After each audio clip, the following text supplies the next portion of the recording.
In a lightning-fast operation that lasted mere hours, military officers in Guinea-Bissau overthrew President Umaro Sissoco Embaló on November 26, just 3 days after tightly contested presidential and parliamentary elections and 1 day before the National Electoral Commission was scheduled to announce provisional results. The takeover, the 9th successful or attempted coup since independence in 1974, has plunged the chronically unstable West African nation into fresh uncertainty, with competing narratives about whether this was a genuine military intervention or a carefully orchestrated self-coup by the president himself. The operation began around midday on Wednesday, November 26. Heavy gunfire erupted near the presidential palace in central Bissau, followed by reports of shooting at the Interior Ministry and the headquarters of the National Electoral Commission, CNE. Witnesses described camouflaged military vehicles sealing off main roads while elite units, including elements of the Presidential Guard and Gendarmerie, moved with precision. By early afternoon, Brigadier General Denis Nkanya, also spelled Denis Nkanha or Nchama, the former head of the Presidential Military Office and a figure previously considered loyal to Embaló, entered the president's office and arrested him without resistance or violence. Embaló later confirmed to French media that the arrest was calm. "They came into my office around 1300 hours Greenwich Mean Time. There was no force." Within the same hour, the military rounded up key figures across the capital. Armed Forces Chief General Bayag Nan-Tan. His Deputy General Mamadou Touré, also spelled Mamadou Touré. Interior Minister Botche Kand. Opposition presidential candidate Fernando Dias da Costa. PAIC leader and former Prime Minister Domingo Simões Pereira. Prominent lawyer Octavio Lopez. The CNE headquarters was sealed and its head arrested. By late afternoon, less than 3 hours after the first shots, officers appeared on state television, TGB, to declare that they had taken total control of the country. They announced the creation of the High Military Command for the restoration of national security and public order, suspended all Republican institutions, halted the electoral process, closed land, sea, and air borders, imposed an indefinite nighttime curfew, and attempted to cut internet access. The speed was stunning even by Guinea-Bissau standards. There was almost no prolonged fighting. Presidential Guard units reportedly cooperated or stood aside.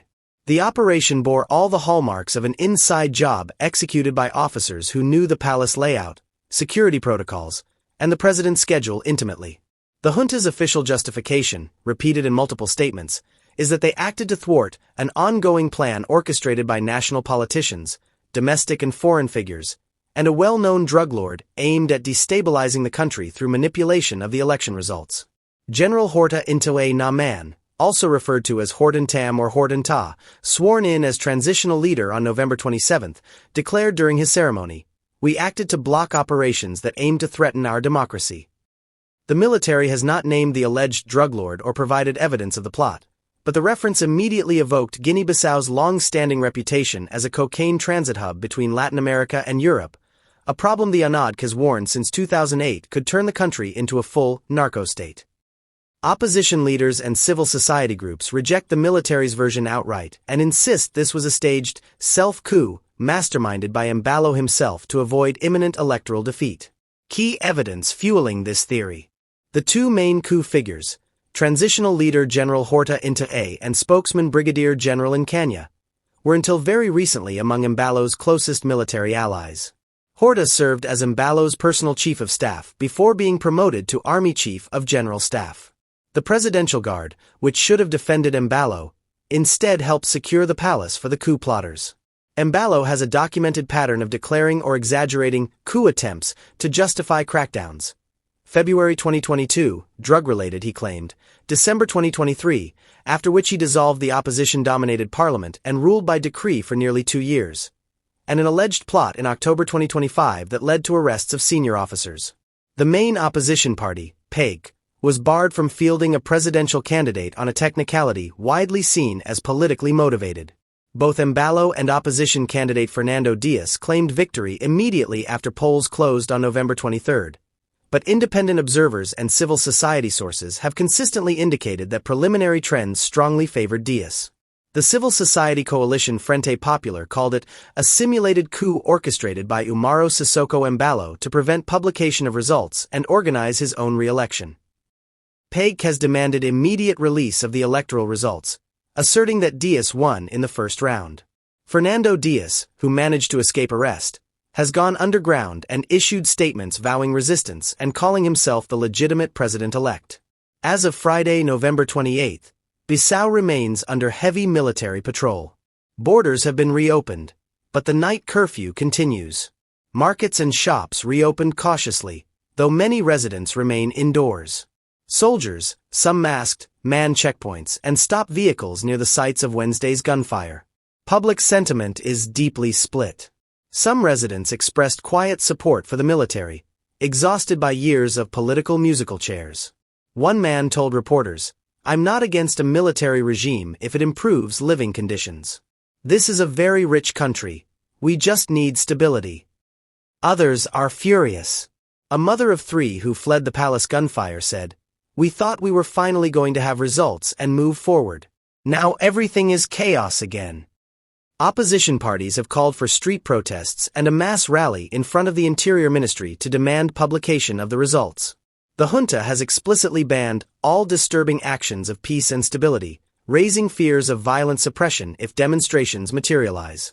International and regional condemnation has been swift and unanimous. ECOWAS has suspended Guinea-Bissau from all decision-making bodies. The African Union has demanded immediate restoration of constitutional order. The United Nations, Portugal, France, Nigeria, Ghana, and others have all condemned the takeover. President Embaló, now in Senegal after being released and flown out on a chartered military flight on Thursday night, has remained silent on the self-coup allegations. His wife, speaking from Lisbon, expressed concern for his safety but offered no political comment. With the electoral process frozen, key political figures either arrested or in hiding, and a military junta led by the former president's own inner circle now in charge, Guinea-Bissau stands at a dangerously uncertain crossroads. Whether this marks the beginning of yet another prolonged period of military rule, a negotiated return to the ballot box, or a deeper descent into violence remains, for now, impossible to predict. In a packed stade du 4-8, during the closing ceremony of the 14th Forum International de Femmes Entreprenants et Dynamiques, FIED, Captain Ibrahim Traoré deviated from the scheduled program and delivered an unscheduled 28-minute speech that has now gone viral across the continent. The topic: the 24-hour-old military takeover in Guinea-Bissau. What began as a simple message of solidarity to a sister nation, rapidly transformed into one of the most radical justifications of military intervention ever heard from a sitting African head of state. Traoré did not merely applaud the Guinea-Bissau officers. He issued them what many analysts are already calling a public instruction manual for revolutionary governance. Traoré's central metaphor, repeated 7 times in different forms, was that of a leaking house. When your house is leaking from every corner, roof, walls, floor, and the water is carrying away your children's future, you do not keep patching with old rags. You tear the house down to its foundation and rebuild it properly. The events in Bissau are not a coup in the old sense.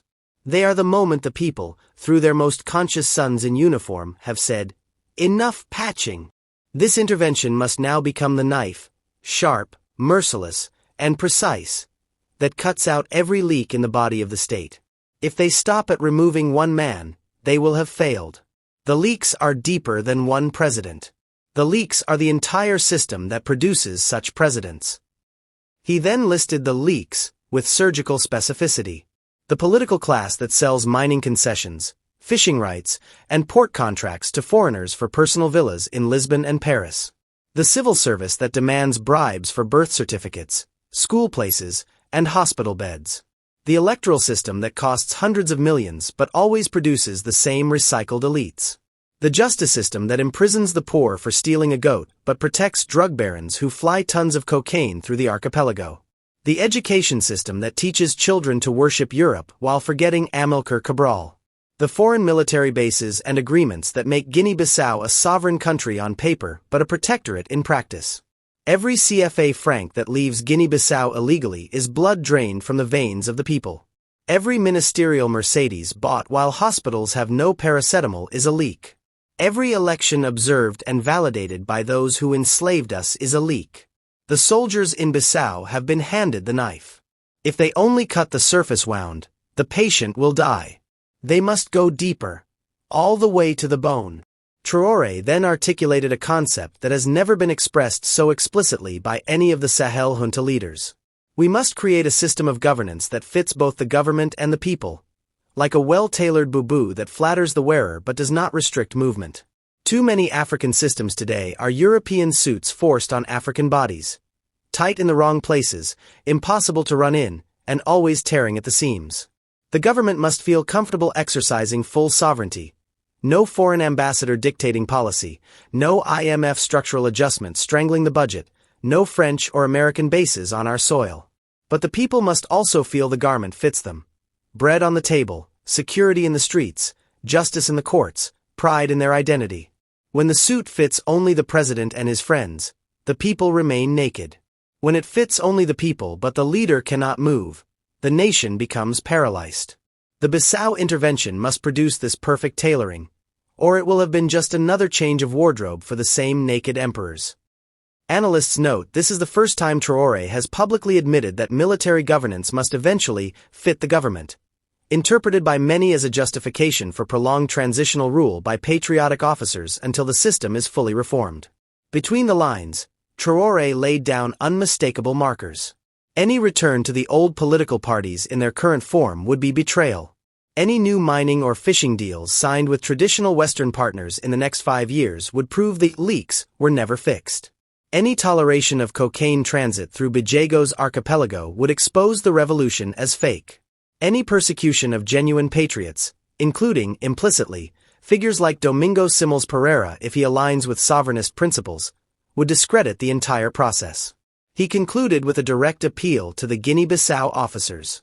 History has put you in the operating theater with the patient anesthetized. You hold the knife. The patient is our shared African dignity. Cut deep. Cut clean. Remove everything rotten.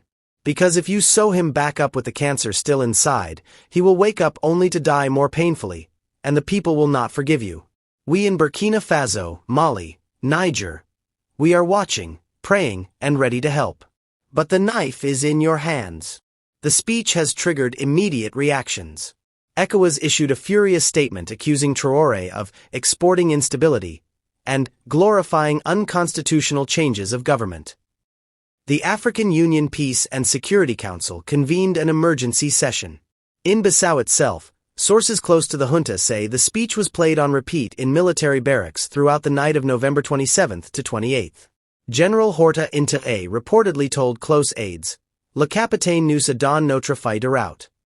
Youth movements in Senegal, Guinea-Conakry, and even Côte d'Ivoire have begun sharing clips with captions like, "When will our soldiers hear this message?"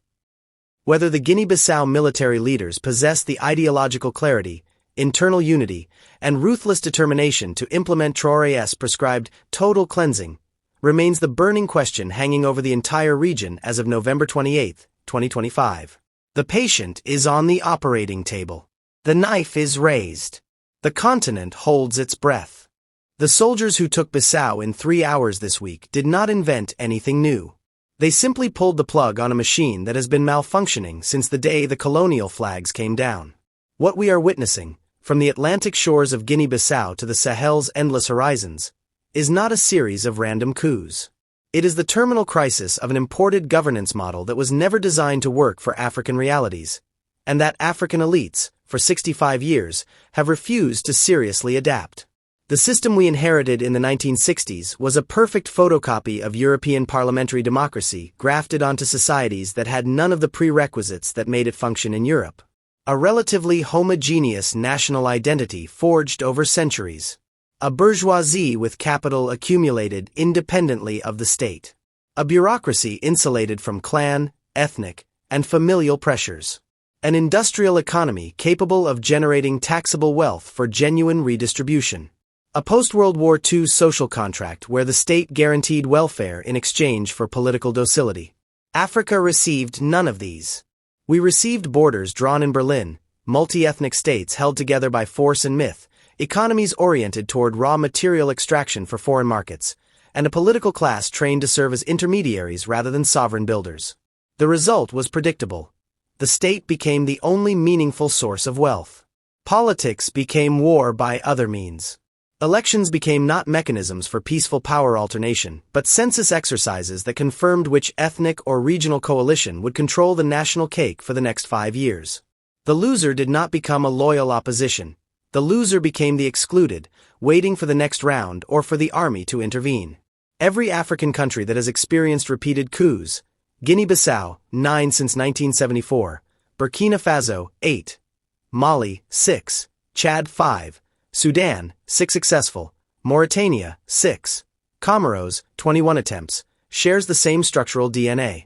Extreme dependence on one or two export commodities whose prices are set in London, Chicago, or Paris. Youth bulges, 60 to 70% under 30, facing mass unemployment and no stake in the system. Security forces paid late, poorly equipped, and humiliated by insurgencies they cannot defeat under civilian mismanagement. A political class that recycles itself through party labels while maintaining the same clientelist networks. The civilian politicians perfected a devastating formula. Borrow billions from the IMF and World Bank, divert 30 to 60% through inflated contracts and offshore accounts, hold elections observed by the international community, obtain a certificate of democratic good health, repeat until the debt becomes unsustainable or the army moves in. The young officers who now seize power are not reading Lenin or Mao. They are reading their own lived experience. They have seen jihadist insurgencies spread because civilian governments sold weapons contracts to French or Chinese companies that delivered rusted junk. They have buried comrades because presidents preferred to buy private jets rather than drones or armored vehicles. They have watched cocaine barons in Guinea-Bissau, gold smugglers in Burkina, uranium traffickers in Niger operate with impunity because they financed electoral campaigns. They have seen the CFA franc zone countries remain monetary colonies 75 years after independence. When Captain Ibrahim Traoré speaks of governance that must fit both the government and the people, he is not being poetic. He is stating the obvious truth that generations of African intellectuals, from Fanon to Nkrumah to Sankara to Cabral, tried to warn us about. The European suit does not fit the African body. It never did. Continuing to wear it while pretending the tears are just fashion statements is no longer tenable. The old model is exhausted.